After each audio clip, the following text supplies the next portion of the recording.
Hello friends, welcome back to my channel stories by Ashwini.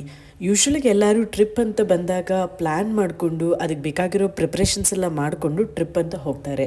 But ಇದು ಒಂದು ಅನ್ಪ್ಲ್ಯಾನ್ trip. ನನ್ನ experience ಹೆಂಗಿತ್ತು ಶೇರ್ ಮಾಡೋಣ ಅಂತ ಇದೊಂದು ಸ್ಮಾಲ್ ವೀಡಿಯೋ ಮಾಡ್ತಾ ಇದ್ದೀನಿ. ನಾವು ಹೊರಟಿದ್ದು ಮೈಸೂರು ಕಡೆಗೆ. ಹೋಗೋ ದಾರಿಯಲ್ಲಿ ವಿಲಾಸಿನಿ ಹೋಟೆಲ್ಸ್ ಅನ್ನೋ ಒಂದು ಹೋಮ್ ಸ್ಟೇ ಇತ್ತು. ಸೊ ನಾವಲ್ಲೇ ಆ ನೈಟ್ ಉಳ್ಕೊಂಡಿದ್ವಿ. ನಾನು ಹೇಳಿದಾಗೆ ಇದು ಕಂಪ್ಲೀಟ್ಲಿ ಅನ್ಪ್ಲ್ಯಾನ್ ಟ್ರಿಪ್. ಎಲ್ಲಿ ಹೋಗಬೇಕು, ಏನು ಮಾಡಬೇಕು, ಏನೂ ಐಡಿಯಾ ಇಲ್ಲ. ಜಸ್ಟ್ ಅಮ್ಮ ಮನೆಯಿಂದ ಅತ್ತೆ ಮನೆಗೆ ಹೋಗೋ ದಾರಿಯಲ್ಲಿ ಪ್ಲ್ಯಾನ್ ಮಾಡ್ತಂದ ಟ್ರಿಪ್ ಇದು. ಹಾಗೇ NH ಹೈವೇ ರೋಡ್ ತಗೊಂಡು ಮೈಸೂರು ಕಡೆಗೆ ಸ್ಟಾರ್ಟ್ ಆದ್ವಿ. ಹೇಳಬೇಕಂದ್ರೆ ನಮ್ಮ ಹತ್ರ ಬೇಕಾಗಿರೋ ಬಟ್ಟೆ ಇರಲಿಲ್ಲ, ನೆಕ್ಸ್ಟ್ ಡೇಗೆ ಬೇಕಾಗಿರೋ ಬಟ್ಟೆನೂ ಇರಲಿಲ್ಲ. ಪಾಪು ಇದ್ಲು, ಅವಳಿಗೆ ಯೂಶ್ವಲಾಗಿ ಬೇಕಂದರೆ ತುಂಬ ಅರೇಂಜ್ಮೆಂಟ್ಸ್ ಮಾಡ್ಕೋಬೇಕಾಗತ್ತೆ. ಆ ಥರದ್ದೆಲ್ಲ ಏನೂ ಪ್ಯಾಕ್ ಮಾಡಿಕೊಂಡ್ರೆ ಜಸ್ಟ್ ಹಾಗೆ ಸ್ಟಾರ್ಟ್ ಆದ್ವಿ.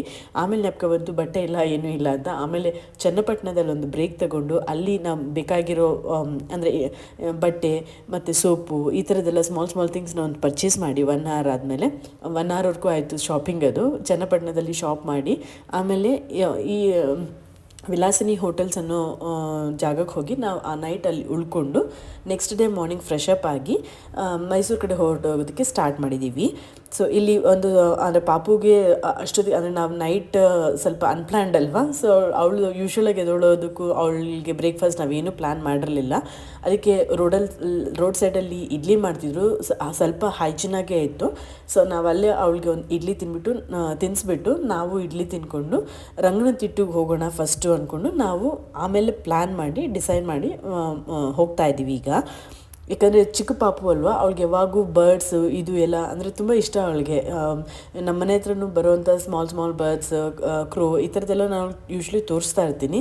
ಬಟ್ ಇಲ್ಲಿ ಒಂದು ಒಳ್ಳೆಯ ಎಕ್ಸ್ಪೀರಿಯನ್ಸ್ ಆಯಿತು ನಮ್ಮ ಪಾಪುಗೂ. ಯಾಕಂದರೆ ಅವಳಿಗೆ ತುಂಬ ಜಾಸ್ತಿ ಬರ್ಡ್ಸ್ ಇದೆಲ್ಲ ನೋಡೋಕ್ಕೆ ಅವಕಾಶ ಸಿಕ್ತು ಅವಳಿಗೆ. ಈ ಥರ ಪಾರ್ಕ್ ಹತ್ರ ಹೋದಾಗ ಅವಳಿಗೂ ಒಂದು ಸ್ವಲ್ಪ ರಿಫ್ರೆಶಿಂಗ್ ಆಗಿರುತ್ತೆ.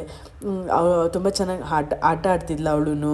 ಒಳ್ಳೆಯ ವೀಡಿಯೋಸು ಮತ್ತು ಫೋಟೋಸ್ ಎಲ್ಲನೂ ತೊಗೊಳಕ್ಕೆ ಚಾನ್ಸ್ ಸಿಕ್ತು ನಮಗೆ. ಇನ್ನೊಂದು ಏನಂದರೆ ಇದು ವೀಕ್ ಡೇ ಆಗಿದ್ದು, ಆ್ಯಕ್ಚುಲಿ ವೀಕೆಂಡ್ ಅಲ್ಲ. ಸೊ ವೀಕ್ ಡೇ ಆಗಿರೋದ್ರಿಂದ ನಾವು ರಜಾ ಹಾಕಿ ಟ್ರಿಪ್ಗೆ ಹೋಗಬೇಕಾಗಿ ಬಂತು. ಅವಾಗ ಸ್ವಲ್ಪ ವಾಟರ್ ಪಾಯಿಂಟ್ಸು ಈ ಥರ ಎಲ್ಲ ಇರೋದ್ರಿಂದ ಅವಳಿಗೂ ತುಂಬ ಎಂಜಾಯ್ ಮಾಡಿದ್ಲು. ನೀವು ಈ ಥರ ಏನಾದರೂ ಮಕ್ಕಳಿದ್ದರೆ ಮನೆಯಲ್ಲಿ ಇಲ್ಲ ಎಲ್ಲಾದರೂ ಮಾಲ್ಸ್ ಈ ಥರದ್ದು ಅನ್ನೋದಕ್ಕಿಂತನೂ ಒನ್ ಟೈಮ್ ಯಾವಾಗಾದರೂ ನೀವು ಈ ಥರ ದೂರ ಹೋಗಿ ಸ್ವಲ್ಪ ಒಂದು ಟೈಮ್ ರಿಲ್ಯಾಕ್ಸಿಂಗ್ ಟೈಮ್ ಬೇಕು ಅಂತಂದಾಗ ರಂಗನತಿಟ್ಟು ಮೈಸೂರಲ್ಲಿ ಇನ್ನೂ ಬೇಕಾದಷ್ಟು ಪ್ಲೇಸಸ್ ಇದೆ. ಒಂದು ಸ್ಮಾಲ್ ಟ್ರಿಪ್ ಹಾಕ್ಕೊಂಡು ಬರೋದ್ರೆ ತುಂಬ ಹೆಲ್ಪ್ಫುಲ್ ಆಗಿರುತ್ತೆ. ಅಲ್ಲಿ ನಮ್ಗೆ ತುಂಬ ಚೆನ್ನಾಗಿರೋ ಫೋಟೋಸ್ ಎಲ್ಲನೂ ಸಿಕ್ತು. ಸ್ವಲ್ಪ ಬೋಟಿಂಗ್ ಹೋಗೋ ಚಾನ್ಸು ಇತ್ತು. ಆವಾಗ ನೆಸ್ಟಿಂಗ್ ಪೀರಿಯಡ್ ಆ್ಯಕ್ಚುಲಿ ರಂಗನತಿಟ್ಟುವಲ್ಲಿ. ಅಂದರೆ ಯೂಶ್ವಲಿಗೆ ಎಲ್ಲರೂ ಗೊತ್ತಿರುತ್ತಲ್ಲ, Ranganathittu is famous for all kind of birds ಅಲ್ಲಿ ನೋಡ್ಬೋದು ಅಂತ. ಸೊ ಬೇರೆ ಕಂಟ್ರೀಸಿಂದ ಬರ್ಡ್ಸ್ ಎಲ್ಲ ಬಂದಿತ್ತು ಅಲ್ಲಿ ನೆಸ್ಟಿಂಗ್ ಮಾಡಿ. ಅಲ್ಲಿ ಆ ಸೀಸನಲ್ಲಿ ನೆಸ್ಟಿಂಗ್ ಪೀರಿಯಡ್ ಅಂತ ಹೇಳ್ತಾರೆ. ಸೊ ಆ ಪೀರಿಯಡಲ್ಲಿ ನಾವು ಹೋಗಿದ್ದಿದ್ದು. ಸೊ ಇಲ್ಲಿ ಆ್ಯಕ್ಚುಲಿಗೆ ಅದು ಏನಾಗುತ್ತಂದರೆ ಆ ಕಡೆಲ್ಲ ತುಂಬ ಕೋಲ್ಡ್ ಇರುತ್ತೆ ವಿಂಟರಲ್ಲಿ. ಸೊ ಆ ಬರ್ಡ್ಸ್ ಅಷ್ಟು ದೂರದಿಂದ ಹಾರಾಡ್ಕೊಬಂದು ಇಲ್ಲಿ ನೆಸ್ಟಿಂಗ್ ಮಾಡಿ ಅದು ಆ ಸ್ಮಾಲ್ ಬರ್ಡ್ಸ್ ಮತ್ತು ಫ್ಲೈ ಆಗುತ್ತಲ್ಲ ಅಷ್ಟು ತನಕ ಇಲ್ಲೇ ಇರ್ತದೆ. ಅದು ಒಂದು 6 months ಅಂತ ಹೇಳ್ಬೋದು. ಅಲ್ಲಿ ತನಕ ಇದ್ದು ಮತ್ತು ಅವು ಅದರ ಕಂಟ್ರಿಗೆ ಹಾರ್ಕೊಂಡು ಹೋಗುತ್ತಂತೆ. ಅಲ್ಲಿರೋರು ಗೈಡೆಲ್ಲ ನಮಗೆ ತುಂಬ ಚೆನ್ನಾಗಿ ಎಕ್ಸ್ಪ್ಲೇನ್ ಮಾಡ್ತಿದ್ರು. ಅದೆಲ್ಲ ಆದಮೇಲೆ ನಾವು ಮತ್ತೆ ಮೈಸೂರು ಕಡೆಗೆ ಹೊರಟ್ವಿ. ಸ್ವಲ್ಪ ಟಯರ್ಡಾಗಿತ್ತು, ಅದಕ್ಕೆ ರೋಡ್ ಸೈಡಲ್ಲೇ ಕಾರ್ ಹಾಕ್ಬಿಟ್ಟು ಒಂದು ಸ್ವಲ್ಪ ರೆಸ್ಟ್ ಮಾಡಿದ್ವಿ. ಹೀಗೆ ನಮ್ಮ ಪಾಪುನು ಮಲ್ಕೊಂಡ್ಲು. ಆಮೇಲಿಂದ ನಾವು ಹೋಗಿದ್ದು ಅಕ್ವೇರಿಯಮ್ಗೆ. ಫಿಶ್ ವರ್ಲ್ಡ್ ಅಂತ ಒಂದಿದೆ ಮೈಸೂರಲ್ಲಿ. ಸೊ ಅಲ್ಲಿ ಹೋದ್ವಿ. ಅವಳಿಗೆ ಫಿಶ್ಶು, ಬೇಬಿ ಶಾರ್ಕ್ ಈ ಥರದ್ದೆಲ್ಲ ಕೋಕೋಮೆಲನಲ್ಲಿ ನೋಡ್ತಿರ್ತಾಳಲ್ವ, ಅದು ಲೈವ್ ಎಕ್ಸ್ಪೀರಿಯನ್ಸ್ ಆಗೋದಕ್ಕೆ ಚೆನ್ನಾಗಿರುತ್ತೆ. ಅವಳಿಗೂ ಸ್ವಲ್ಪ ಐಡಿಯಾ ಬರುತ್ತೆ ಅಂತ ಇಲ್ಲಿ ಕರ್ಕೊಂಡು ಹೋದ್ವಿ. ತುಂಬ ವೇರಿಯಂಟ್ಸ್ ಆಫ್ ಫಿಶ್ ಇತ್ತು, ಸ್ಟಾರ್ ಫಿಶ್ ಇತ್ತು, ಮತ್ತು ನೋಡಿ ಎಲ್ಲ ವೆರೈಟಿ ಆಫ್ ಫಿಶಸ್ ಎಲ್ಲ ಇತ್ತು. ತುಂಬ ಚೆನ್ನಾಗಿ ಎಂಜಾಯ್ ಮಾಡಿದ್ಲು ಅವಳು. ವಾಟರ್ ಎಲ್ಲ ಫ್ಲೋ ಆಗೋ ಥರ. ಮತ್ತು ಅಲ್ಲಿ ಅಂದರೆ ತುಂಬ ವೇರಿಯಂಟ್ಸ್ ಇತ್ತಲ್ವ, ಅವಳಿಗೆ ಸ್ವಲ್ಪ ಟೈಮ್ ಎಂಜಾಯ್ ಮಾಡಿದ್ಲು ಅವಳು. ಆ್ಯಕ್ಚುಲಾಗಿ ದೊಡ್ಡ ಫಿಶಸ್ ಎಲ್ಲ ಇತ್ತು, ನೋಡೋಕ್ಕೂ ತುಂಬ ಚೆನ್ನಾಗಿತ್ತು. ಫೋಟೋಸ್ ಎಲ್ಲನೂ ತೊಗೊಂಡು ಸ್ವಲ್ಪ ಎಂಜಾಯ್ ಮಾಡಿದ್ವಿ. ಸೊ ಇದಾದಮೇಲಿಂದ ಅಂದರೆ ನಾನು ಒಂದು ಹೇಳೋಕ್ಕೆ ಇಷ್ಟಪಡ್ತೀನಿ, ಯಾಕಂದರೆ ನಾವು ಆ ಮಿಸ್ಟೇಕ್ ಮಾಡಿದ್ವಿ ಇಲ್ಲಿ.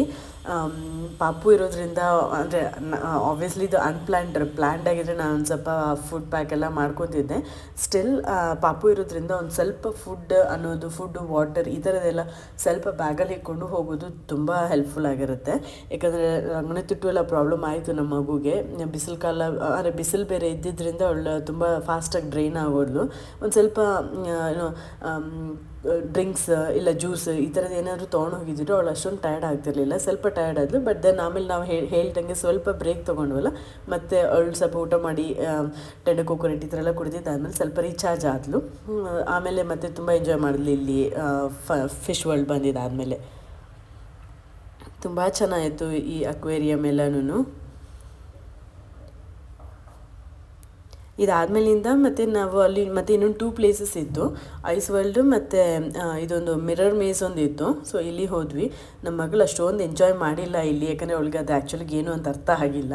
ಬಟ್ ಸ್ಟಿಲ್ ಓಕೆ, ಅಂದರೆ ಅಷ್ಟು ಏನು ತುಂಬ ಇಂಟ್ರೆಸ್ಟಿಂಗ್ ಆಗಿಲ್ದಿದ್ರೂ ಇಟ್ ವಾಸ್ ಲೈಕ್ ಓಕೆ. ಅಂದರೆ ಅಷ್ಟೊಂದೇನು ಅಡ್ವೆಂಚರಸ್ ಆಗಿ ಏನಿರಲಿಲ್ಲ, ಬಟ್ ಇಟ್ ವಾಸ್ ಓಕೆ ಥರ ಇತ್ತು. ಅದಾದಮೇಲಿಂದ ಈಗ ನಾವು ಐಸ್ ವರ್ಲ್ಡ್ ಹೋಗೋದಕ್ಕೆ ಪ್ರಿಪೇರ್ ಆಗ್ತಾಯಿದ್ದೀವಿ. ಫಸ್ಟ್ ಅಲ್ಲಿ ಶೂಸ್ ಕೊಟ್ಟರು, ಅದಾದಮೇಲಿಂದ ಜಾಕೆಟ್ ಕೊಟ್ಟರು. ಎಲ್ಲ ಹಾಕ್ಕೊಂಡು, ಯಾಕಂದರೆ ಅಲ್ಲಿ ಟೆಂಪ್ರೇಚರ್ ತುಂಬ ಕೋಲ್ಡ್ ಇರುತ್ತಲ್ವ, ಅದಕ್ಕೆ ಗ್ಲೌಸು ಶೂ ಈ ಥರ ಜಾಕೆಟ್ ಎಲ್ಲ ಹಾಕ್ಕೊಂಡು ಅಲ್ಲಿ ಹೋದ್ವಿ. ಅಲ್ಲಿ ಅವಳು ಸ್ವಲ್ಪ ಡೇ ಫುಲ್ ಇದ್ದಿದ್ದರಿಂದ ಸ್ವಲ್ಪ ಟಯರ್ಡ್ ಆಗಿದ್ಲು. ಬಟ್ ಓಕೆ, ಅವಳು ಸ್ವಲ್ಪ ಎಂಜಾಯ್ನೂ ಮಾಡಿದ್ಲು. ಅಲ್ಲಿ ಈಗಲೂ ಇತ್ತು, ಅದರಲ್ಲಿ ಹೋಗಿ ಬರೋದು ಇದೆಲ್ಲ ಜಸ್ಟ್ ನಾವು ಟಿ ವಿಯಲ್ಲಿ ತೋರಿಸಿದ್ರಲ್ಲ, ಅದೆಲ್ಲ ಲೈವಾಗಿ ನೋಡುವಾಗ ಒಂದು ಸ್ವಲ್ಪ ಎಂಜಾಯ್ ಮಾಡಿದ್ಲು. ಆಮೇಲೆ ಸ್ವಲ್ಪ ಅಳಕ್ಕೂ ಸ್ಟಾರ್ಟ್ ಮಾಡಿದ್ಲು. ಎಲ್ಲ ನೋಡಿಕೊಂಡು ಮತ್ತು ರಿಟರ್ನ್ ನಾವು ಬೆಂಗಳೂರು ಕಡೆ ಹೊರಟ್ವಿ. ಅಲ್ಲೇ ಡಿನ್ನರೆಲ್ಲ ಮುಗಿಸ್ಕೊಂಡು ಮತ್ತು ರಿಟರ್ನ್ ಬೆಂಗಳೂರು ಕಡೆ ಬಂದ್ವಿ. ಸೊ ಇದು ನಮ್ಮ ಅನ್ಪ್ಲ್ಯಾನ್ಡ್ ಟ್ರಿಪ್ ಟು ಮೈಸೂರು.